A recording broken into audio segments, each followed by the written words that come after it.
হাইলাকান্দি থেকে পবিত্র হজের উদ্দেশ্যে রওনা দিছেন এই বছরের প্রথম কাফেলা। হাইলাকান্দি জেলাবাসী আজ একটা ঐতিহাসিক দিনের সাক্ষী হইছেন। প্রথমবার হাইলাকান্দি জেলার হজযাত্রীসকল সরাসরি হাইলাকান্দি রেল স্টেশন থেকে ট্রেনে পবিত্র হজ পালনের উদ্দেশ্যে যাত্রা শুরু করছেন।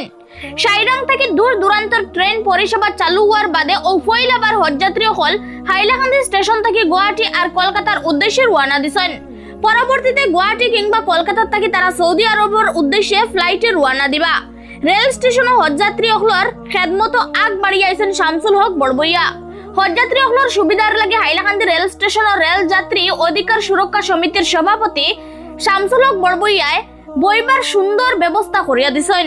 হজের উদ্দেশ্যে রওনা দিবার প্রাক মুহূর্তে হাইলাকান্দি রেল স্টেশনও দেখতে পাওয়া গেছে একটা আলাদা দৃশ্য।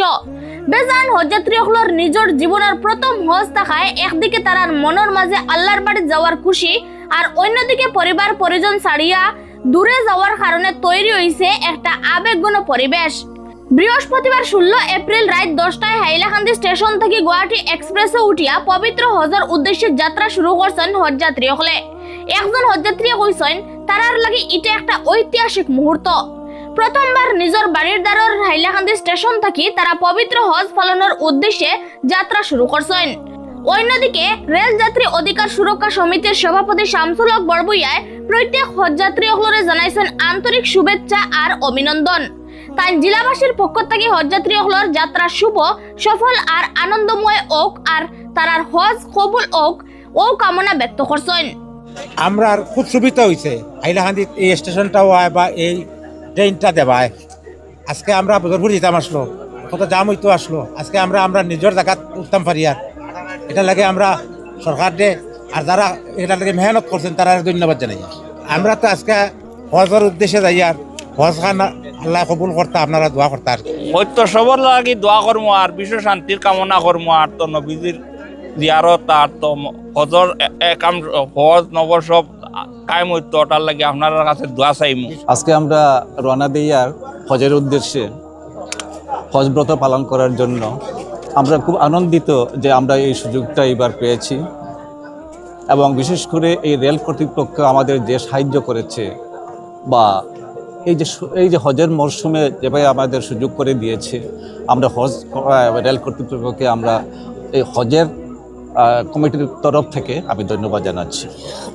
বিশেষ করে বিশ্ব শান্তির জন্য হজটি একটি বিশেষ প্রয়োজন।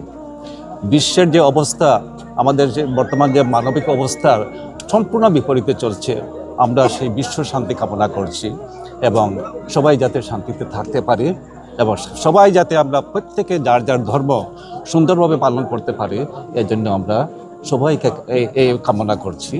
বিশেষ করে আল্লাহ যেন আমাদের এ সহায়তা করুন। 2026 ইংরেজির হজযাত্রীরা যাত্রা করেছেন হাইলাকান্দি রেলওয়ে স্টেশন থেকে। হাইলাকান্দি জেলার এবং হাইলাকান্দি শহরের আশপাশে যে হজযাত্রীরা তারা এখানে থেকেই সাইরং গুয়াহাটি ট্রেন ধরে আজ গুয়াহাটি অভিমুখে রওনা হয়েছেন। এটা একটা ঐতিহাসিক ঘটনা। গত বছর সেপ্টেম্বর মাস থেকে আমাদের এই লাইনে ট্রেন চলা শুরু হয়েছে, দূরপাল্লার ট্রেন সাইরং থেকে গুয়াহাটি, সাইরং থেকে কলকাতা, সাইরং থেকে দিল্লি। এর আগ অবধি আমাদের হাইলাকান্দির সব যাত্রীরা বদরপুরে গিয়ে ট্রেন ধরতেন। হজযাত্রীরা অনুরূপভাবে বদরপুরে গিয়ে ট্রেন ধরতেন। অনেক কষ্ট হতো, অনেক খরচাও হতো। আমাদের জন্য আজকের এই দিনটা অত্যন্ত আনন্দের যে এই বছর হজযাত্রীরা প্রথমবার আমাদের লোকাল স্টেশন থেকে ট্রেনে করে গুয়াহাটি অভিমুখে রওনা হয়েছেন এবং ওখান থেকে হজযাত্রা করবেন ফ্লাইটে। এই জন্য আজকে যারা এখানে এসেছিলেন ট্রেনে চড়ার জন্য, আমরা রেলযাত্রী অধিকার সুরক্ষা সমিতির পক্ষ থেকে তাদেরকে এখানে বসার ব্যবস্থা করে দিয়েছিলাম। বেশ খেদমত করা যায়নি, তবু যতটুকু সম্ভব ততটুকু আমরা করেছি। আর আমরা ওদের যারা এবার হজে গিয়েছেন ওনাদের সবার যাত্রা শুভ হোক এই শুভকামনা করি এবং নিরাপদে থাকুক। আর ওনারা যে উদ্দেশ্যে হজ করতে যাচ্ছেন ওনাদের সেই হজ যেন কবুল হয়, ওনারা যেন সবার জন্য দোয়া করেন। আর আমরা সবাই ওনাদের জন্য দোয়া করি যেন তাদের এই যাত্রা সফল হয়, তাদের হজটা কবুল হয়। সবাইকে ধন্যবাদ জানিয়ে আমাদের এই বার্তা এখানেই শেষ করলাম। ধন্যবাদ।